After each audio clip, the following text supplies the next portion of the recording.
यहाँ भी आए और उन्होंने यहाँ बैठ के मेडिटेशन किया, ध्यान किया, महसूस किया कि गीता जो गाई गई थी किस स्थान पर गाई गई। तो बताया जाता है कि जिस बरगद के पेड़ के सभी श्रद्धालु अभी दर्शन करके आए हैं, उसी पेड़ के नीचे भगवान श्री कृष्ण जी ने 1 घंटा 45 मिनट अर्जुन को गीता सुनाई और 700 श्लोक सुनाई। यहाँ यदा यदा ही धर्म। तो ये रणभूमि का एक बीच का हिस्सा है जहाँ हम बैठे हुए हैं, यानी सेंटर पॉइंट। बताया जाता है कि आदि गुरु शंकराचार्य ने बताया कि महाभारत का जो युद्ध लड़ा गया था 48 कोस एरिया में लड़ा गया था। 48 कोस यानी 156 किलोमीटर में महाभारत का युद्ध लड़ा गया था। 156 किलोमीटर में बाबा जी 6 जिले आते हैं, 6-7 जिले डिस्ट्रिक्ट, कुरुक्षेत्र, करनाल, पानीपत, जींद, कैथल और ये ज्योति। तो साथ साथ दोनों सेनाएं जब खड़ी हुई थी, इसी सेंट्रल पॉइंट में खड़ी हुई थी आकर के, इधर कौरव और इधर पांडव, बीच में भगवान का रथ। तो अर्जुन कौन था? पांडव। महाभारत के टाइम भगवान श्री कृष्ण जी से अर्जुन ने कहा कि प्रभु जी मेरा जो रथ है उस स्थान पर लेकर चलो जहाँ मैं दोनों सेनाओं को मध्यम भूमि पर बराबर देख सकूं। तो भगवान श्री कृष्ण जी अर्जुन के सारथी थे, बाबा जी है थे ना। तो अर्जुन का जो रथ था दोनों सेनाओं के बीचों बीच यहाँ सेंट्रल पॉइंट में ला करके खड़ा कर दिया। जब युद्ध की तैयारी हुई तो अर्जुन अपना बाण चलाने लगे। उन्होंने सबसे पहले किसको देख लिया? माँ भीष्म पिताजी को और गुरु द्रोणाचार्य। अर्जुन ने बिल्कुल युद्ध से मना कर दिया कि प्रभु जी मैं युद्ध नहीं करना चाहता, मैं मारूं तो किसको मारूं? सामने कौन है? भीष्म पिताजी माँ है, गुरु द्रोणाचार्य। अर्जुन को यहाँ मोह हो गया आकर के कि मेरे चाचा, मेरे दादा, मेरे बंधु। तो भगवान ने कहा कि अर्जुन अगर आज आप इन कौरवों को नहीं मारोगे, मारे तो ये सब जाएंगे, इसलिए उठो, आप अपना कर्म करो, फल की इच्छा मत रखो। आप अमर नहीं हो अर्जुन, अमर हूँ मैं हर प्राणी में, मनुष्य में, जल जीवन वायु में, ब्रह्मा विष्णु महेश में मैं हूँ अर्जुन। और मैं क्षण क्षण में हूँ, मैं कण कण में कि मैं क्षण क्षण में हूँ, मैं कण कण में हूँ। तो अर्जुन कहने लगे नहीं प्रभु, चाहे मुझे आज स्वर्ग राज ना मिले, मुझे स्वर्ग धाम की जरूरत नहीं है, लेकिन मैं अपने परिवार को आज नहीं मारूंगा। तो भगवान ने 11वें अध्याय में अर्जुन को हंसते हुए कह दिया बाबा जी कि अर्जुन मैं आपको आज ऐसी दिव्य दृष्टि देने जा रहा हूँ जो बड़े बड़े महारथियों ने, ऋषियों ने, मुनियों ने मेरे लिए तप किए हैं, जप किए हैं। ये दिव्य दृष्टि, ये रूप, ये शक्ति मैंने उनको भी नहीं दी। तो भगवान श्री कृष्ण जी ने विष्णु अवतार लेकर के उनको यहाँ पूरे का पूरा ब्रह्मांड दिखा दिया था। 156 किलोमीटर में ये देखो अर्जुन, मरे तो ये पहले से ही पड़े हैं और मारे तो ये सब जाए। तो अर्जुन भगवान के चरणों में गिर गए कि प्रभु जी मुझसे भूल हो गई है, ये तो लीला ही आपकी रचाई हुई है, कृपया आप उसी रूप में कितना बड़ा ब्रह्मांड दिखा दिया। 156 किलोमीटर रणभूमि, विराट रूप से कितना आप मेरे साथ थी। तो भगवान श्री कृष्ण जी उसी रूप में आ गए और अर्जुन का जो पहला शस्त्र चला था यहीं से चला था। बताते हैं 156 किलोमीटर में घूमते घुमाते युद्ध आकर के यहाँ समाप्त हो।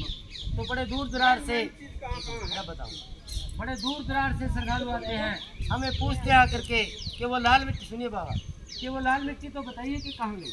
वो रणभूमि हम आज देखने आए हैं। तो प्रभु जी उस जमाने में बाबा जी ना तो किसी का घर था, ना किसी का मकान था, ये जंगल होते थे, खाली बंजर जमीन। जब भगवान श्री कृष्ण जी ने इस कुरुक्षेत्र को युद्ध के लिए चुना तो ये कुरुक्षेत्र धर्म क्षेत्र बन गया। पूरी जगह मंदिर बना दिए गए, घर बन गए, मकान बन गए। आज भी वो लाल मिट्टी हमारे खेतों में हम ट्रैक्टर चलाते हैं, जैसे कहीं कहीं तो चिकनी लाल दिखाई देती है, लेकिन आम तौर पे हमें दिखाई नहीं देती। अगर कोई आपको कहे भी कि लाल मिट्टी है, नहीं, पूरे 48 कोस एरिया में घूम करके देखिएगा, लाल मिट्टी आपको कहीं नहीं मिलेगी, क्योंकि 550 वर्ष पुरानी बात। यहाँ मेन पॉइंट क्या है? जो बिल्कुल रथ के सामने पेड़ है, उसी पेड़ के नीचे जब भगवान ने अर्जुन को गीता सुनाई तो गीता सुनते सुनते वो पेड़ भी सदा सदा के लिए अमर हो गया। बोलिए कृष्ण भगवान की जय, राधा रानी की जय। तो उसी पेड़ का बहन जी परिक्रमा होता है, एक छोटा सा, उसमें एक छोटा सा मंत्र बोला जाता है, ओम नमो भगवते वासुदेवाय। और ये 9 रूप भगवान के हैं। सबसे पहले राजा बलि है जो विष्णु भगवान ने विराट रूप अर्जुन को दिखाया था, कृष्ण भगवान ने विष्णु अवतार लेकर।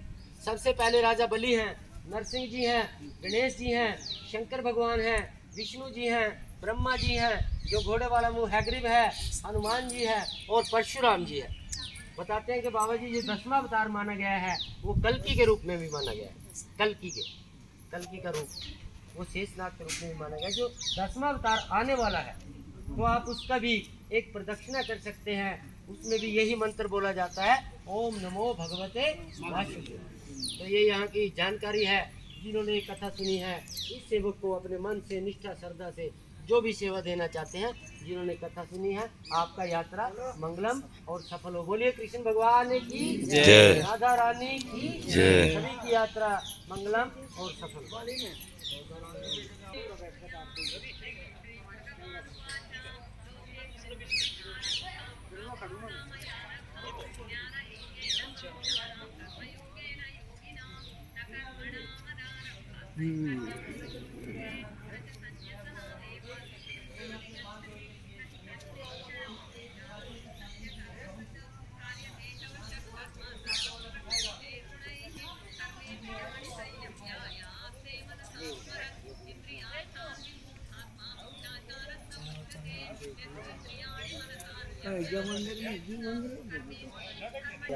हाँ, क्या हुआ था? उसी जगह पर कुरुक्षेत्र है।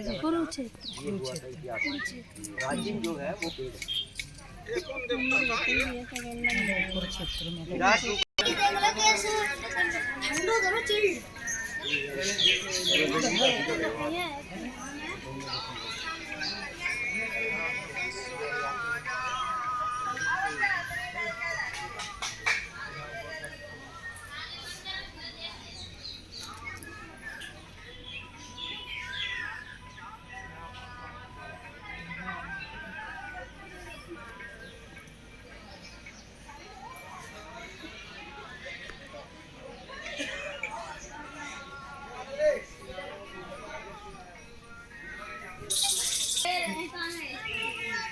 देख रहे हैं सबको नंबर लिखो लिस्ट में खुली ना पैकेट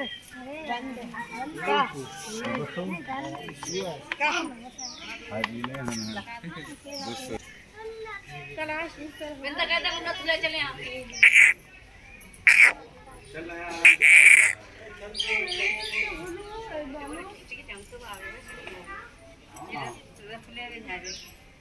मैं बैठ जाइए तुम